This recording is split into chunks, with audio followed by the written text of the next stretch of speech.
You've been waiting, haven't you? Waiting for him to call, waiting for him to change, waiting for him to finally choose what your soul has always known. But here's the truth no one tells you.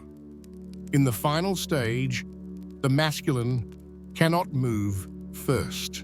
He cannot rise until you shift. The tether responds to you. The field bends to your frequency. If you keep waiting, the cycle repeats. If you keep holding on, the illusion lingers. But the moment you step into sovereignty, the entire connection changes. Tonight's message is not about patience, it's about power. It's about the divine feminine remembering that union begins the moment she decides to move. The question is, are you ready to take that step? Why the feminine must move.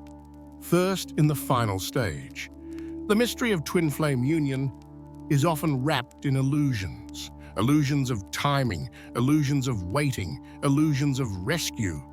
Many believe that the divine masculine will one day wake up on his own, suddenly ready, suddenly aware, suddenly aligned. But the truth carried across lifetimes is this.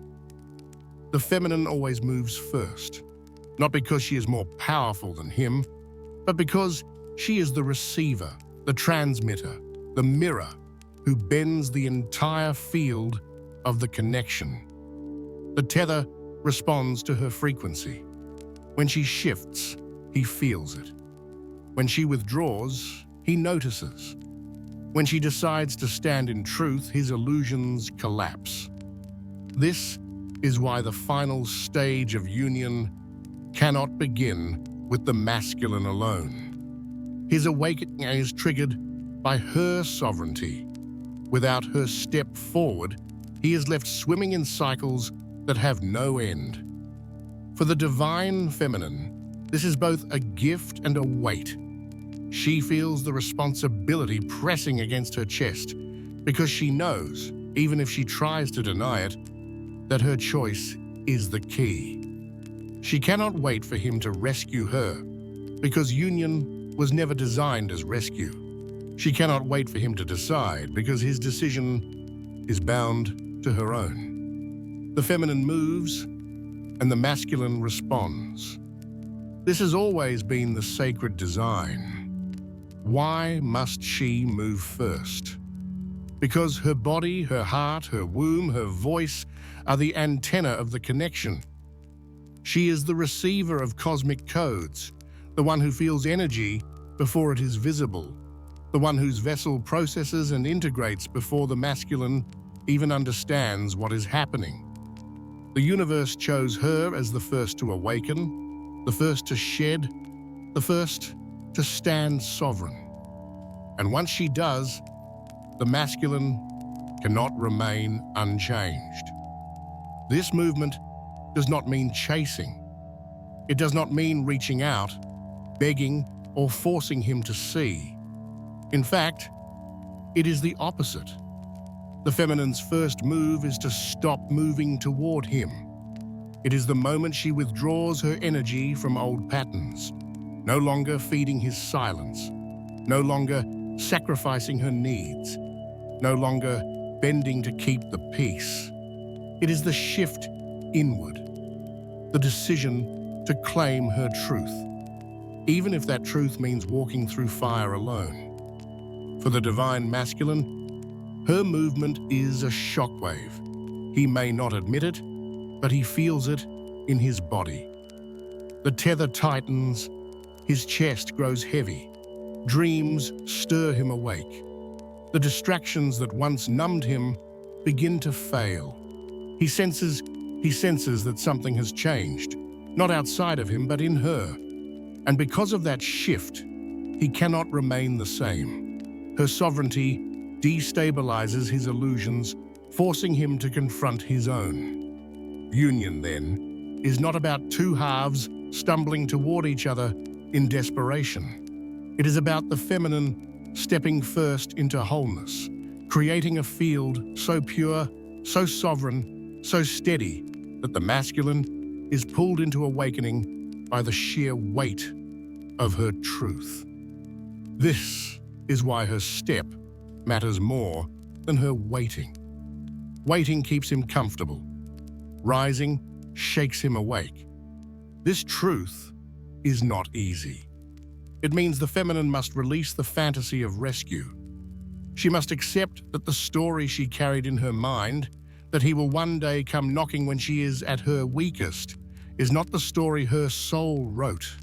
Her soul wrote a story where she rises first, where her no becomes sacred, where her refusal to carry old patterns clears the space for him to finally choose from his own soul instead of his wounds. Her move is the key that unlocks the final stage. And this move does not look like chasing. It looks like embodiment. It looks like living in her truth regardless of his silence. It looks like stepping into her mission, her joy, her sovereignty, without waiting for him to catch up. And paradoxically, it is in that moment, when she no longer waits, that he feels her most strongly. It is in her detachment that he realizes how much he relied on her energy. It is in her rise that he finally faces his fall. So if your feelings are changing, if you feel the pull to stand sovereign, if you sense that the old cycle is breaking and you cannot keep holding on in the same way, trust it. This is not you abandoning the connection. This is you activating it. This is you pressing the first domino in the final stage of union. The feminine must move first because she always has. She is the one who hears the whisper of the universe before the masculine does. She is the one who receives the codes of awakening. She is the one who feels the eclipse in her body, and in moving, she does not just free herself, she frees him. Union begins when she stops waiting and starts embodying. Her movement is the signal. Her sovereignty is the key. Her step is the one that opens the doorway. How her sovereignty activates the masculine. The divine feminine's sovereignty is not just about independence, nor is it about rejecting the masculine. It is about remembering who she is, reclaiming the wholeness she once surrendered, and choosing to embody her truth, regardless of who stands beside her. And here lies the paradox of twin flame union. The very moment she stands in sovereignty is the moment the masculine is activated. Not when she waits, not when she pleads, not when she sacrifices, but when she rises. Why? Because for lifetimes, the masculine has leaned on the feminine's energy like invisible oxygen. Her devotion carried him. Her forgiveness covered his silence. Her longing sustained the tether when he refused to face it. Without realizing it, he lived off the field she kept open. And as long as she overgave, he could remain asleep, comfortably numb in cycles of denial. But sovereignty shifts everything. When the feminine pulls her energy back from codependency, the masculine feels the void.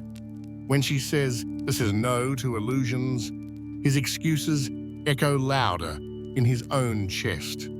When she stops feeding the tether with longing and starts feeding it with truth, the connection vibrates at a frequency he cannot ignore.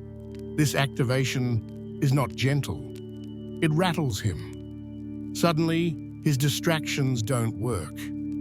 The silence that once felt like control now feels like suffocation. He dreams of her more vividly, wakes with pressure in his chest, feels restless in ways he cannot explain. He may not understand what has changed, but his soul knows she has. Her sovereignty exposes his dependence. It shines a light on how much he leaned on her unspoken devotion. And now, without that energy holding him up, he is confronted with his own emptiness. This is the activation, the mirror forcing him to see what he tried to deny. For the divine feminine, this stage feels terrifying. She wonders, if I let go, will he disappear? If I stop giving, will the connection die? If I stand in truth, will union collapse? These fears are natural, but they are illusions. Because the truth is, union cannot be born from her sacrifice. It can only be born from her sovereignty. By choosing herself, she does not end the connection, she electrifies it. For the divine masculine, this activation feels like collapse. His old identities no longer fit. The life he built on avoidance begins to crumble. The tether becomes louder, sharper, inescapable.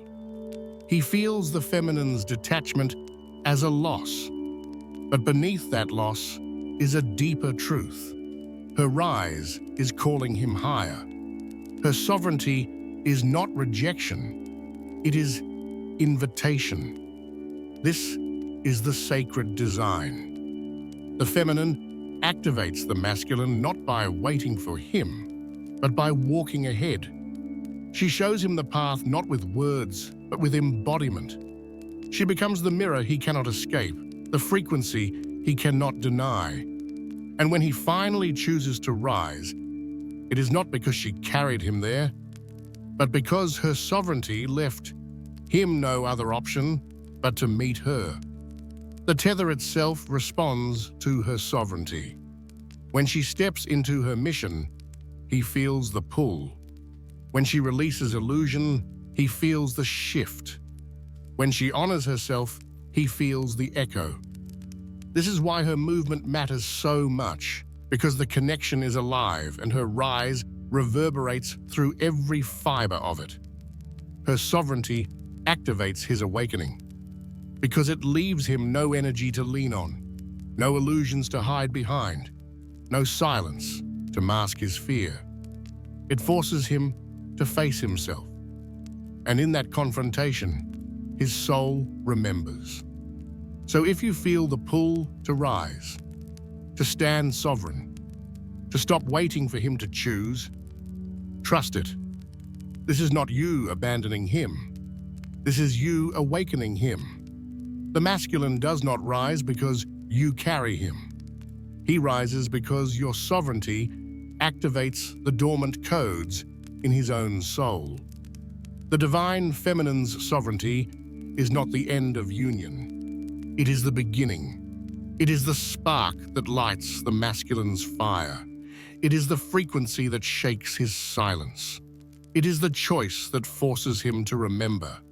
And once she moves, he cannot remain the same.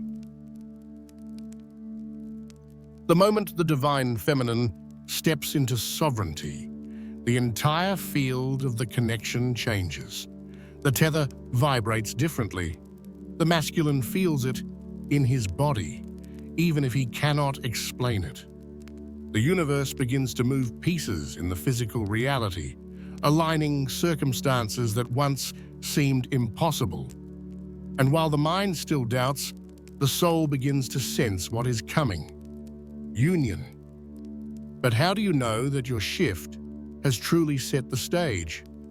How do you recognize the signs that union is closer than ever? The clues are both subtle and undeniable. They whisper in your spirit and echo in your body.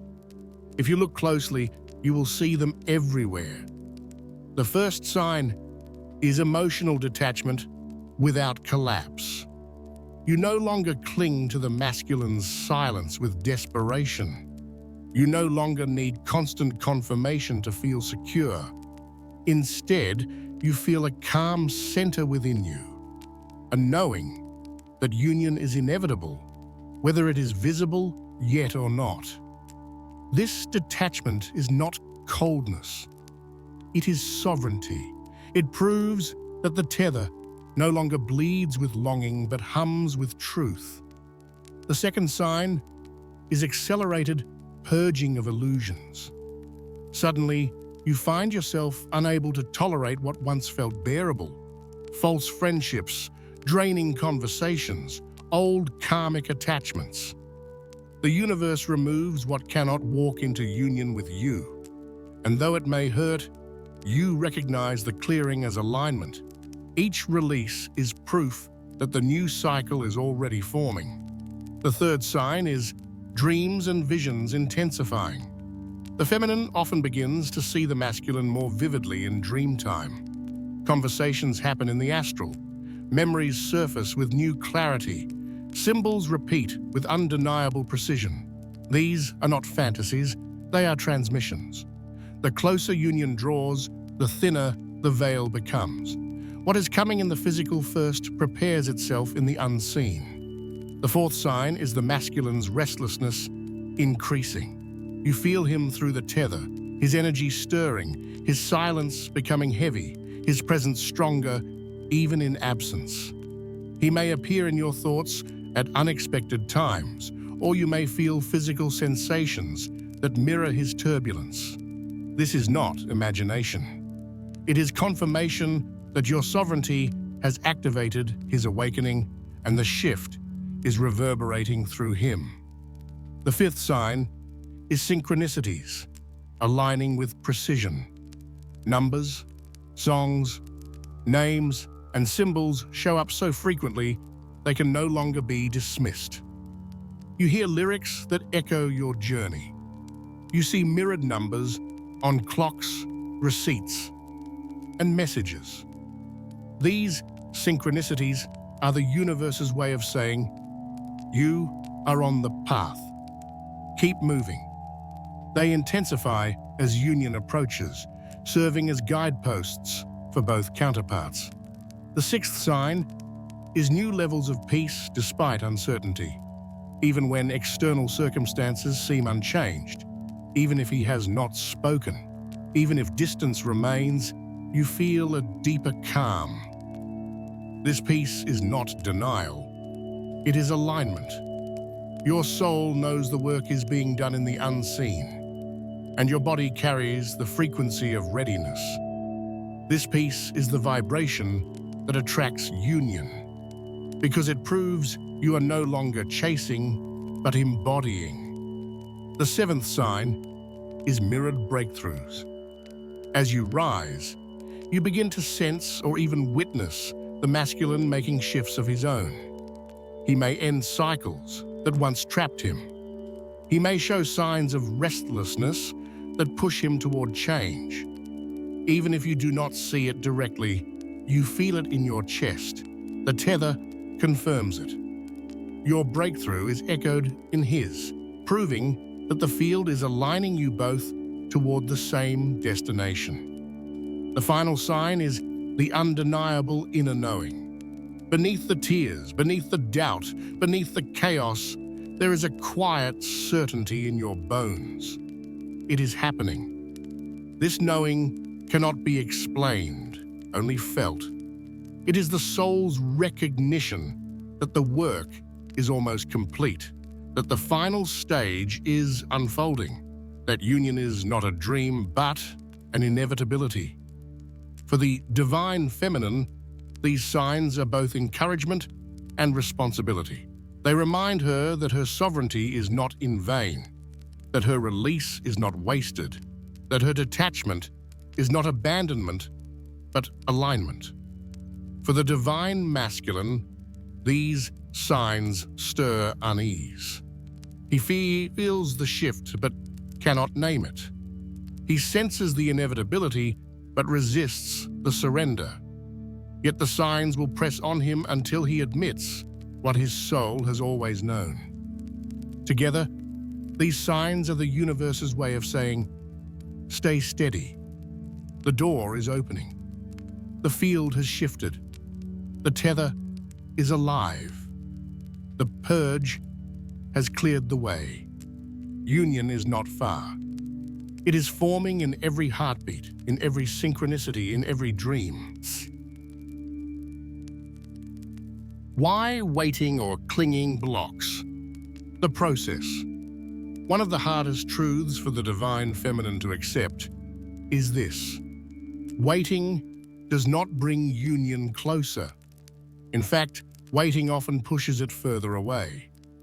The reason is simple. Waiting is not sovereignty.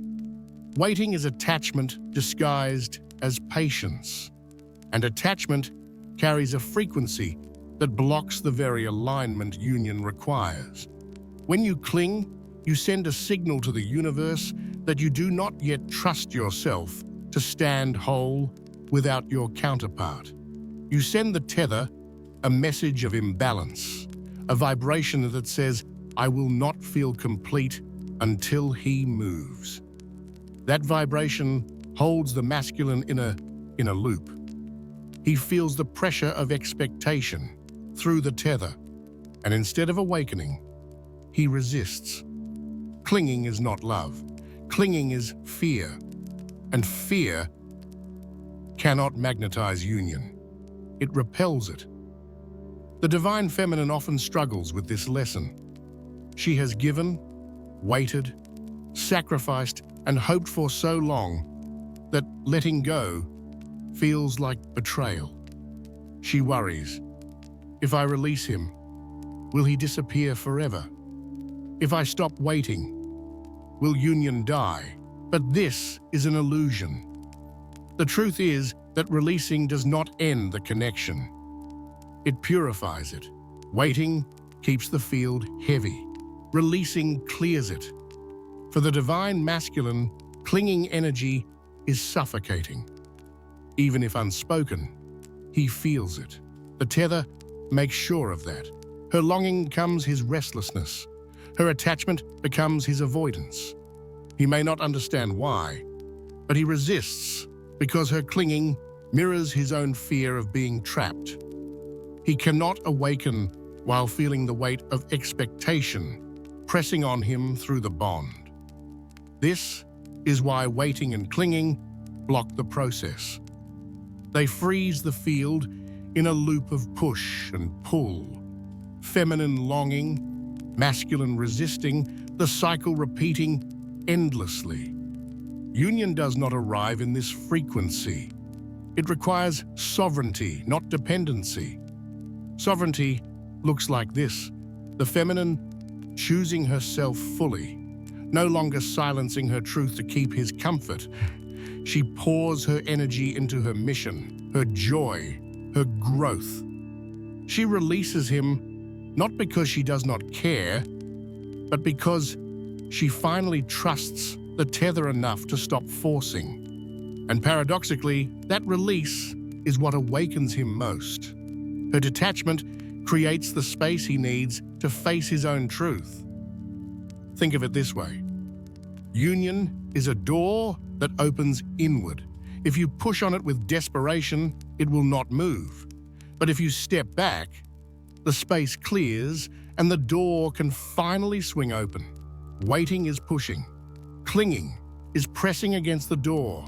Releasing is stepping back and allowing it to open in divine timing. The universe honors vibration, not effort. You can wait 1,000 years in longing and still not reach union because longing vibrates with lack. But the moment you rise in sovereignty, the field shifts. You declare with your frequency, I am whole, I am ready, I am aligned. And in that vibration, union becomes inevitable. This is why every teaching whispers the same truth. Let go.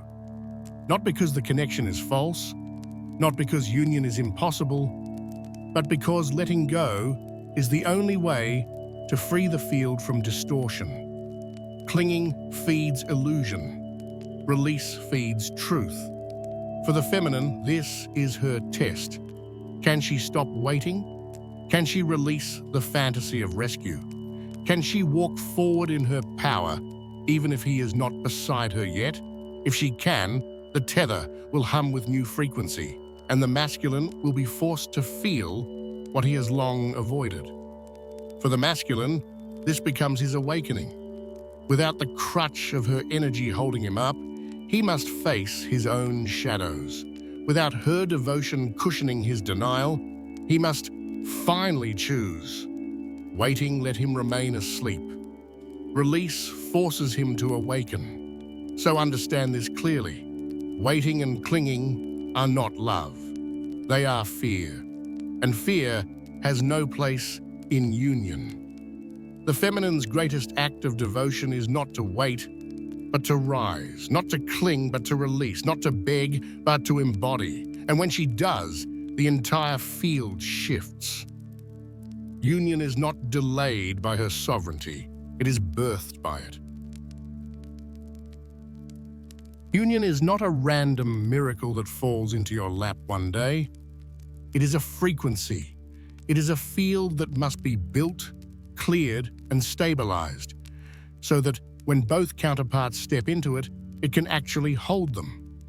Without that preparation, union collapses under the weight of old wounds and illusions. This is why the feminine's movement matters so deeply. She is the architect of the field. She is the one who clears, aligns, and anchors the space where union can finally descend. But what does it mean to create the field? It begins with sovereignty.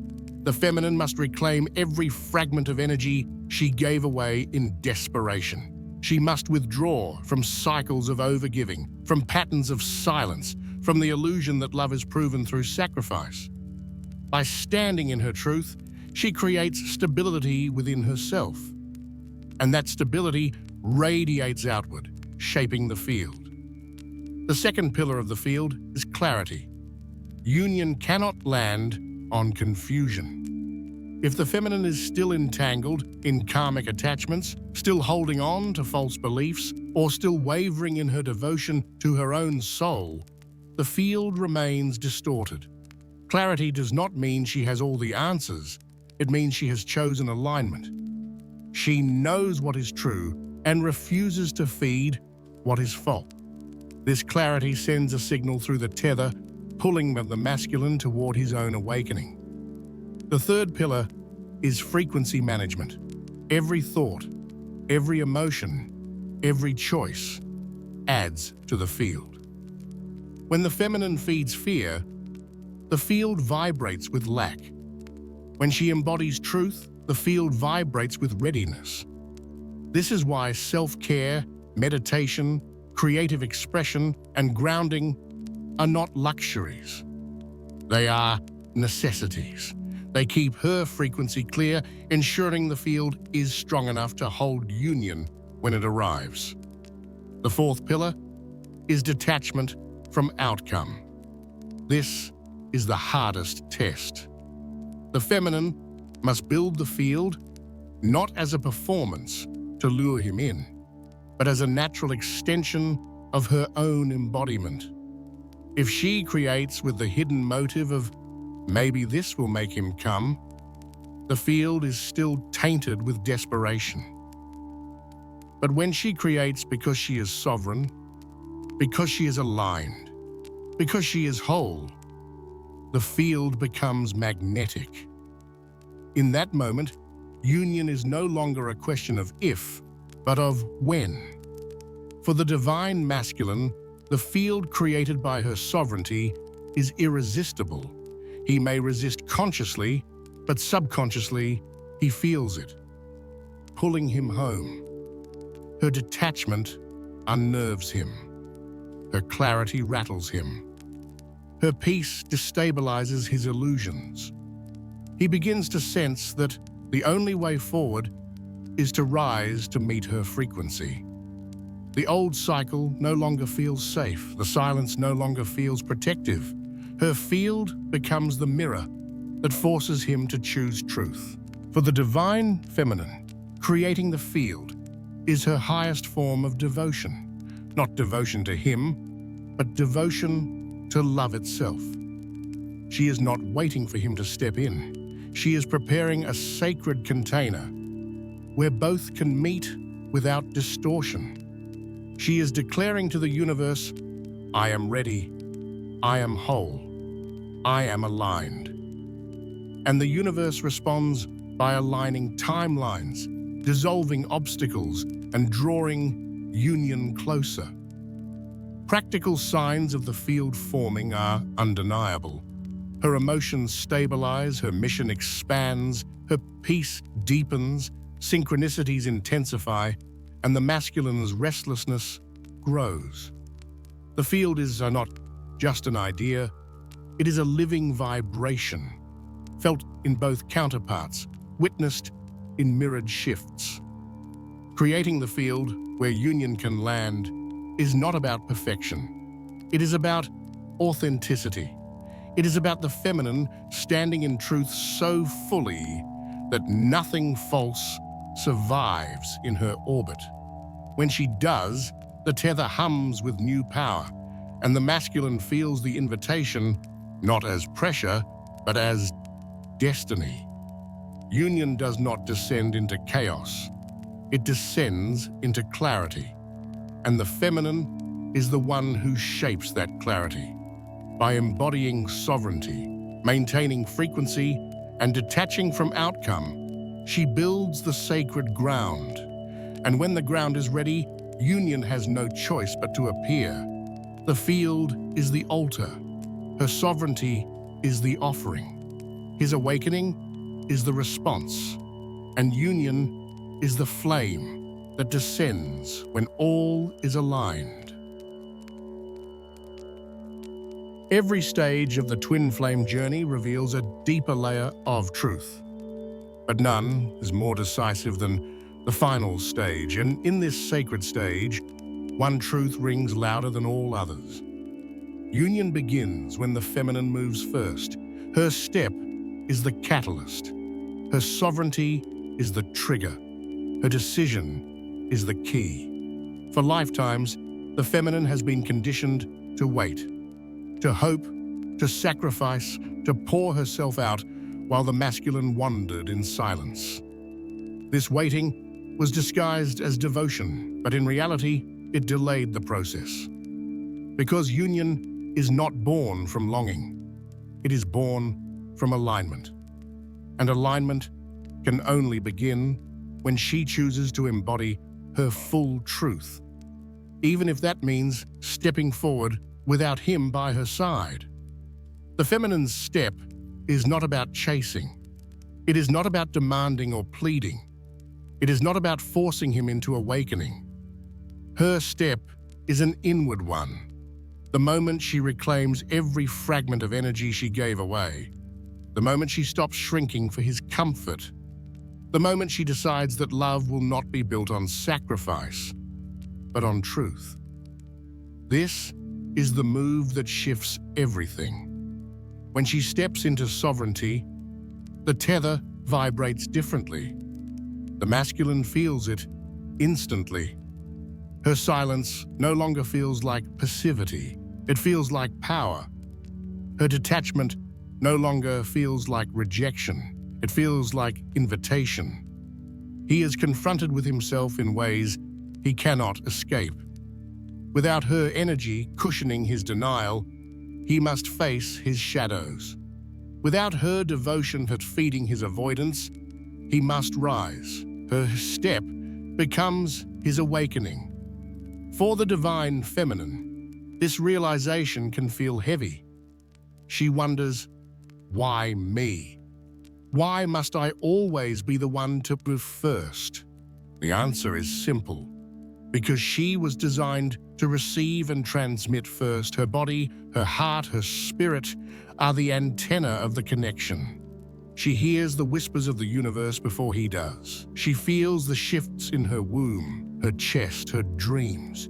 She is called first because she is the one who can carry the codes, and through her embodiment, the masculine is activated. For the divine masculine, her step is both terrifying and liberating. Terrifying because it strips him of the comfort he once relied on. Liberating because it finally forces him into truth. He feels the ground shaking beneath him, but the quake is what awakens him. Her sovereignty leaves him no space to hide, and in that collapse, his soul begins to rise. This is the sacred design of union. It is not the masculine pulling the feminine out of waiting.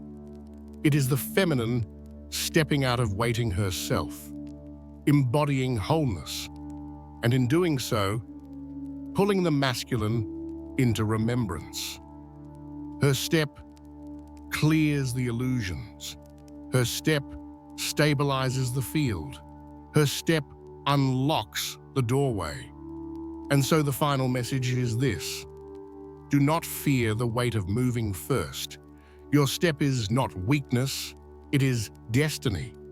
Your sovereignty is not rejection, it is alignment. Your choice, it is not abandonment, it is activation. You are not walking ahead of him to leave him behind.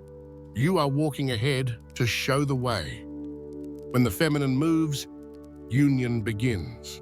Not instantly in the physical, but instantly in the field. The tether vibrates, the universe aligns, and the masculine feels the shift ripple through his body and soul. From that moment on, the old cycle is impossible. The only path left is truth. So trust your step. Trust your sovereignty. Trust that your rise does not push him away. It calls him home. Because union is not waiting to be found.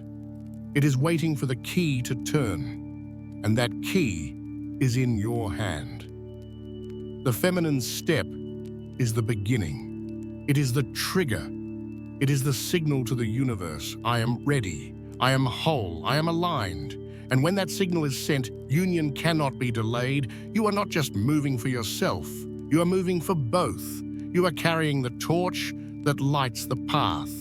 And the moment you take that step, the final stage begins.